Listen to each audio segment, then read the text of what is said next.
آج انشاءاللہ جن آیات پر ہم نے غور و فکر کرنا ہے وہ سورۃ المریم کی آیت نمبر 71 اور 72 ہے۔ اعوذ باللہ من الشیطان الرجیم، بسم اللہ الرحمن الرحیم۔ وَإِن مِّنكُمْ إِلَّا وَارِدُهَا كَانَ عَلَى رَبِّكَ حَتْمًا مَّقْضِيًّا ثُمَّ نُنَجِّي الَّذِينَ اتَّقَوْا وَنَذَرُ الظَّالِمِينَ فِيهَا جِثِيًّا۔ تم میں سے ہر ایک وہاں ضرور وارد ہونے والا ہے، یہ آپ کے رب کے ذمے حتمی یعنی فیصلہ شدہ امر ہے۔ پھر ہم پرہیزگاروں کو تو بچا لیں گے اور نافرمانوں کو اسی میں گھٹنوں کے بل گرا ہوا چھوڑ دیں گے۔ تم میں سے ہر ایک وہاں یعنی پل صراط پر ضرور وارد ہونے والا ہے۔ صراط جہنم پر ایک پل کا نام ہے۔ جب سارے لوگ اس سخت، کٹھن اور اذیتناک محشر سے نکلیں گے تو صراط کی جانب دوڑیں گے۔ وہ اس کے اوصاف پہچانتے ہوں گے، ان کے دل دہل رہے ہوں گے اور اعضاء کانپ رہے ہوں گے۔ میدان محشر سے نجات ملے گی تو ایسی چیز کے پاس آئیں گے جو اس سے بھی عظیم تر ہوگی۔ مومن، کافر اور منافق سب اس پر سے گزریں گے۔ منافق اور کافر کا حال برا ہوگا۔ اس پل پر ان کے رکنے کی حالت اور چلنے میں ہیلے کی تلاش بھی بہت بڑا عجیب منظر ہوگا۔ انہیں اتنی بھی طاقت نہیں ہوگی کہ وہ اپنے ارد گرد کسی کو بھی کچھ کہہ سکیں۔ وہ عجیب کشمکش میں اور غم کی کیفیات میں مبتلا ہوں گے۔ وہ اپنی آنکھوں سے دیکھ رہے ہوں گے کہ مومنین خوشی کے ساتھ اس پل کو پار کر رہے ہیں۔ یہ خوشیاں انہیں اللہ کی طرف سے ملی ہوئی ہوں گی۔ اللہم اجعلنا منہم۔ اللہ تعالیٰ مومنین کی اس دن بے حد تعظیم کرے گا۔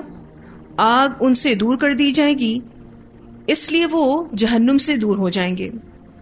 ان کے بارے میں قرآن پاک میں آتا ہے، سورہ تحریم آیت نمبر 8، یوم لا یخزی اللہ النبی والذین آمنوا معہ نورہم یسعی بین ایدیہم وبایمانہم یقولون ربنا اتمم لنا نورنا واغفر لنا انک علی کل شیء قدیر۔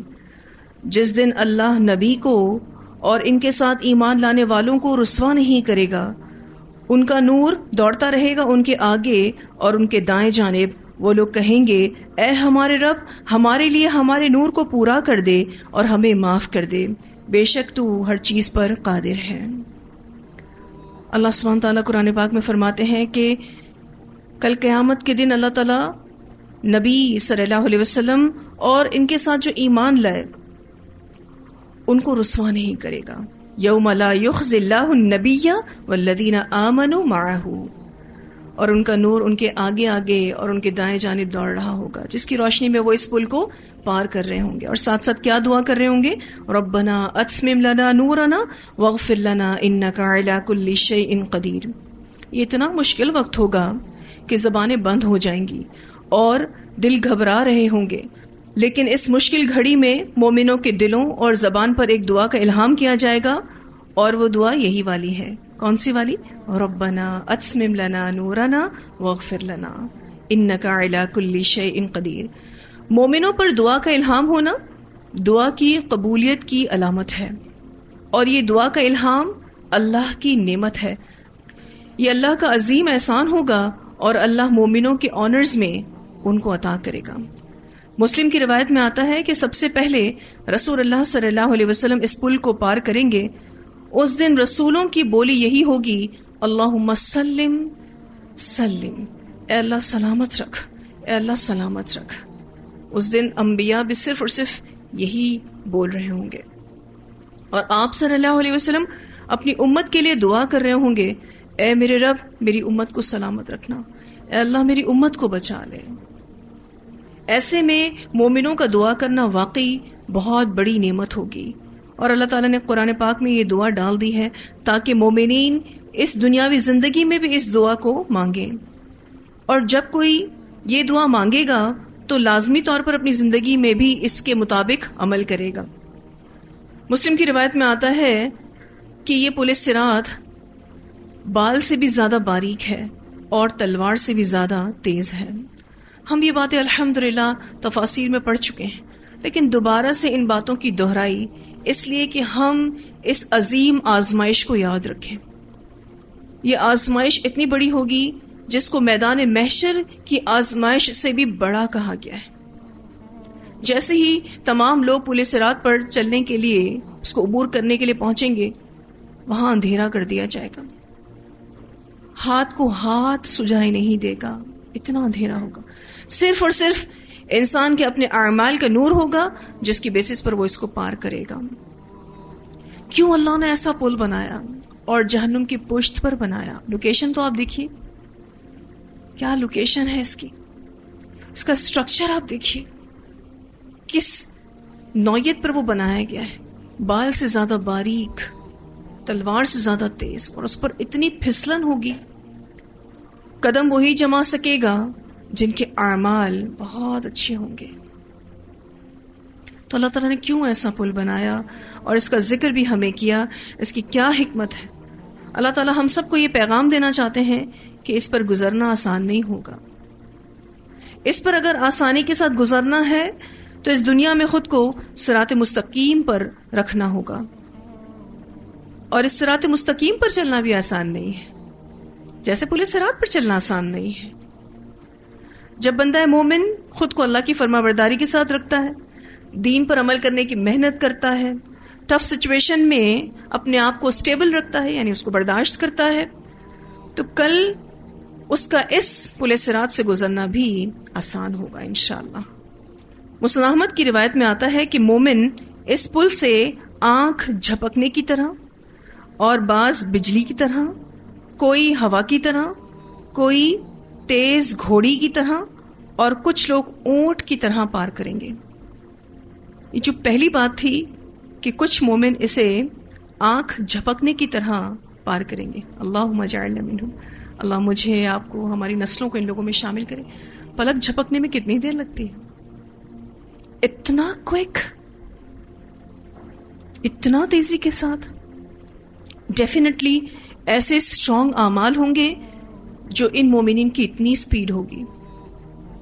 اور جب میں یہ حدیث پڑھ رہی تھی، اور اس سے پہلے جو ہم نے حدیث پڑھی کہ نبی اکرم صلی اللہ علیہ وسلم پہلے ہوں گے جو اس کو پار کریں گے، تو ان کی سپیڈ کیا ہوگی، آپ صلی اللہ علیہ وسلم کی سپیڈ کیا ہوگی؟ پھر اس دنیا کی زندگی میں جو اپنے آپ کو دین پر جما کر رکھے گا، دین کے ساتھ کسی قسم کا سمجھوتا نہیں کرے گا، اپنی عبادات کو بھی مضبوط کرے گا، خود کو باعمل مسلمان بنانے کی کوشش کرے گا، اور بہت زیادہ اس دعا کو بھی مانگے گا، تو اللہ تعالیٰ کل اس امتحان سے اس کو بآسانی گزار دے گا. کیونکہ اس دنیا میں بھی ہمیں امتحانات سے گزرنا پڑتا ہے، اور گزرنا پڑے گا، کیونکہ اس دنیا میں ہم بھیجے ہی آزمائے جانے کے لیے ہیں. ہم سب یہاں پر آرام سے بیٹھنے کے لیے نہیں بھیجے گئے. اللہ سبحانہ تعالیٰ ہماری لمحہ لمحہ چیکنگ کر رہا ہے، ہمارے ایمان کو پرکھ رہا ہے، ہمارے اعمال کو دیکھ رہا ہے، ہماری نیتوں کو چیک کر رہا ہے. پھر کل قیامت والے دن جو اس آزمائش سے گزرنا ہوگا، اللہ تعالیٰ اس کو بھی آسان کر دے گا. جو اس دنیا میں خود کو سٹیبل رکھے گا، جو اس دنیا میں اپنے آپ کو دین پر جما کر رکھے گا، تو دونوں جگہ میں آسانی کی دعا کرنی کہ اللہ تعالیٰ تو ہمارے لیے اس دنیا میں رہنا بھی آسان کر، اس دنیا میں آنے والی آزمائشوں میں بھی تو ہمارے لیے آسانی کر، ہمیں ثابت قدم رکھ، ہمیں صبر عطا کر، اور جب تو ہمیں اچھے حالات دے تو ہمیں رچ کر شکر کرنے والا بھی بنا، تاکہ کل یہ جو آزمائش ہے پل صراط پر گزرنے کی، یہ بھی ہمارے لیے آسان ہو. تو خلاصہ کیا ہے کہ پل صراط پر لوگ اپنے اعمال کے مطابق گزریں گے. نیکیوں میں جلدی کرنے والے جلدی سے گزر جائیں گے، جو نیکیوں میں تاخیر کرنے والے ہیں وہ تاخیر سے گزریں گے، اور جو نیکیوں کو چھوڑنے والے ہیں وہ وہیں پر ہی پھسل کر گر جائیں گے. اور گریں گے کہاں؟ جہنم میں. جو بھی دنیا کی زندگی میں خود کو فوکس رکھے گا، خود کو برائیوں سے بچائے گا، اور ایک محتاط زندگی گزارے گا، گویا وہ کسی پل پر چل رہا ہو، تو انشاءاللہ کل قیامت کے دن پل صراط سے گزرنا بھی آسان ہوگا. اللہ تعالیٰ ہم سب کے لیے دنیا اور آخرت میں آسانی فرمائے، دنیا اور آخرت کے ہر مرحلے میں ہماری رہنمائی فرمائے، اور اللہ سبحانہ تعالیٰ سے دعا ہے کہ اللہ تعالیٰ ہمیں نیکیوں میں سبقت کرنے والا بنائے. جب ہم اس دنیا کی زندگی اور اس کی حقیقت پر غور کرتے ہیں تو ہمیں یہ بھی پل صراط سے کم نہیں دکھائی دیتی. آپ دیکھیے تو زندگی کے ہر موڑ پر لوگ آپ کو گناہ کی دعوت دیتے ہوئے ملیں گے. آج آپ دیکھیں تو حرام اور حلال کی تمیز ختم ہو چکی ہے. خواہش نفس کی پیروی کس طرح ہو رہی ہے. آبا و اجداد کے رسم و رواج کو کس طرح سے فالو کیا جا رہا ہے. سنتوں کو کس طرح سے ترک کیا جا رہا ہے. یہ سب جہنم کے گڑھے میں گرنے کے کچھ یقینی اسباب ہیں. کچھ بتائے ہیں میں نے. اب جب ہم نے اپنے آپ کو ان تمام چیزوں سے بچانا ہے تو یہ کتنا مشکل ہے. بالکل ایسے ہی جیسے پل صراط پر سے گزرنا مشکل ہے. تو خود کو گناہوں سے بچانا، حلال ہی کا اہتمام کرنا، خواہش نفس کی نفی کرنا، صرف جائز باتوں میں نفس کی پیروی کرنا، سنتوں کو فالو کرنا اتنا ہی مشکل ہے جتنا پل صراط پر چلنا مشکل ہے. لیکن ہم سب نے اپنا کردار ادا کرنا ہے انشاءاللہ تعالی، تاکہ ہمارے لیے آخرت کی منزلیں آسان ہوں. اللہ تعالی ہم سب کو بہترین عمل کرنے کی توفیق عطا فرمائے. اپنے لیے بھی دعا کریں، اپنے گھر والوں کے لیے بھی دعا کریں، اپنے دوست احباب کے لیے بھی دعا کریں، اپنے رشتہ داروں کے لیے بھی دعا کریں، اپنی نسلوں کے لیے دعا کریں، اپنے بچوں کے لیے تو رچ کے دعا کریں. کیونکہ پرسنلی میں جب اپنی اولاد کے بارے میں سوچتی ہوں، کیونکہ میں ایک ماں ہوں، تو مجھے ایسا لگتا ہے میری زندگی کا سب سے بڑا غم ہی یہی ہے کہ میرے بچے سیدھی راہ پر رہیں. میں اپنے بچوں کو بگڑتا ہوا نہیں دیکھ سکوں گی. جب آپ دعا کے لیے ہاتھ اٹھائیں تب سب کے لیے دعا کریں. کوشش بھی کریں خود کو بچانے کی اور اپنے آس پاس جتنے بھی لوگ ہیں ان کو بچانے کی. اسپیشلی جن سے آپ کو محبت زیادہ ہے ان کے لیے تو آپ کی کوششیں بھی زیادہ ہونی چاہیے.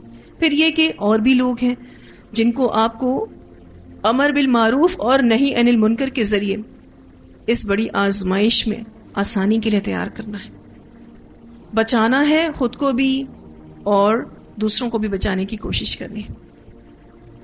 اس رمضان کے مہینے میں ہم سب نے اس دعا کو دن میں کئی بار مانگنا ہے. انشاءاللہ تعالی رمضان میں جب یہ عادت ڈیولپ ہو جائے گی تو باقی 11 مہینوں میں بھی ہم اس دعا کو مانگنے والے ہوں گے اور ساتھ ساتھ کوشش بھی کرنے والے ہوں گے. ہم کون سی دعائیں مانگتے ہیں؟ جو چیزیں ہم چاہ رہے ہوتے ہیں اپنے لیے. جو بھی دعائیں ہم مانگ رہے ہوتے ہیں وہ دعائیں دراصل ہماری خواہشات ہوتی ہیں، ہمارے احساسات ہوتے ہیں، اور انہی دعاؤں کے مطابق ہی پھر ہماری کوششیں ہوتی ہیں، کیونکہ ہم دعا میں وہی مانگ رہے ہوتے ہیں. تو اپنی دعاؤں کو اس اعتبار سے موڈیفائی کرنا ہے انشاءاللہ تعالی. ٹھیک ہے جی. اللہ تعالیٰ کا کتنا شکر اور احسان ہے کہ اس نے ہمیں اتنی خوبصورت دعا سکھائی، اور یہ دعا اتنی بہترین ہے. ربنا اتمم لنا نورنا واغفر لنا انک علی کل شیء قدیر.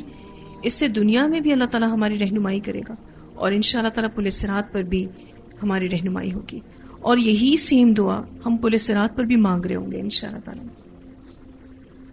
اللہ تعالیٰ ہم سب کے اعمال کی حفاظت کرے اور ہمیں جنت میں رسول اللہ صلی اللہ علیہ وسلم کی رفاقت عطا فرمائے، جنت الفردوس میں جو اعلیٰ ترین جنت ہے.